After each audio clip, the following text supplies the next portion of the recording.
houve uma tendência de aumento do número de suicídios que coincidiu com o início do Setembro Amarelo. Bom, meu nome é Dr. Rodolfo Folha Damiano, sou médico psiquiatra, doutor, pós-doutorando pela Faculdade de Medicina da USP, pesquisador e escritor em suicidologia. Tenho 2 livros publicados pela Manolio, Compreendendo o Suicídio e O Cansei de Viver e Agora, ambos que versam sobre o tema de prevenção de suicídio. O Setembro Amarelo é uma campanha que começou aqui no Brasil em meados de 2014. Desde 2014/2015, essa campanha é feita de maneira anual, apoiada, desenvolvida pela Associação Brasileira de Psiquiatria, que visava a disseminação do conhecimento sobre suicídio, seus métodos de prevenção e, com o objetivo último, a prevenção do suicídio. Essa campanha, ela sempre teve esse enfoque, como eu disse, de conscientização, de redução de estigma sobre a população. A questão é que um estudo recente que a gente publicou apontou para alguns dados um pouco preocupantes, de que houve uma tendência de aumento do número de suicídios que coincidiu com o início do Setembro Amarelo. É claro que é um estudo ecológico, existem diversas variáveis que podem influenciar, mas o ponto é que ele nos traz a pensar um novo olhar sobre como abordar o tema durante o Setembro Amarelo. O que eu diria para as pessoas que gostam de trabalhar com o tema é que a gente evite ao máximo falar sobre as doenças, sobre o fenômeno em si, sobre as prevalências, sobre histórias de pessoas que estão em sofrimento, sobre pós-venção necessariamente. O enfoque ele tem que ser outro. O enfoque ele tem que ser em prevenção, em histórias de superação, em como apoiar a nossa saúde mental em busca de uma vida que vale a pena ser vivida, uma vida cheia de significado, de sentido e de propósito. E eu acho que é importante diferenciar sobre uma campanha populacional de intervenções individuais, são coisas totalmente diferentes, né? Vou falar sobre isso. A gente sabe que é uma campanha, como eu disse agora há pouco, de dimensões nacionais.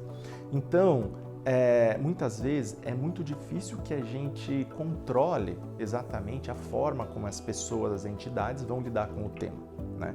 Uma campanha, para ser efetiva, ela tem que passar pela fase do marketing, pela fase midiática e, de fato, ter um goal, um objetivo, um foco principal, né, dentro daquela estrutura. E o foco tem que ser prático e muito objetivo.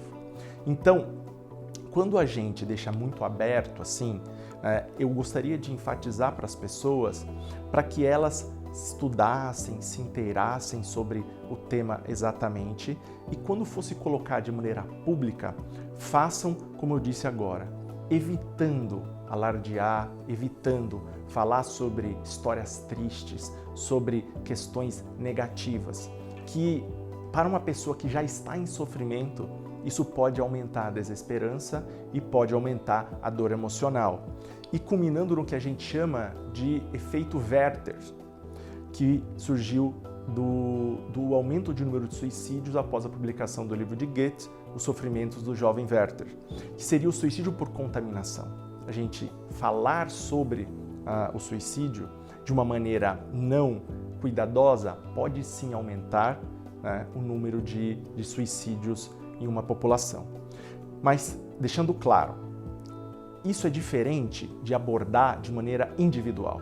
Quando eu estou ali diante de um familiar, de um paciente, de uma pessoa que está em sofrimento mental, nós devemos claramente abordar o tema de maneira aberta, completa, direta, falando sobre as dores e o sofrimento daquele indivíduo. Isso não aumenta o risco de suicídio daquela pessoa. Eu não estou ali induzindo aquela pessoa a cometer suicídio, porque eu me coloco à disposição do outro para ajudar.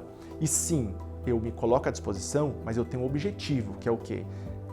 Criar uma estratégia para que aquela pessoa busque algum tipo de ajuda e de solução. Ou seja, encaminhar para o profissional de saúde, alertar os diretores de escola, etc., os pais. Se é um amigo meu, eu alerto, posso e devo alertar os pais, né?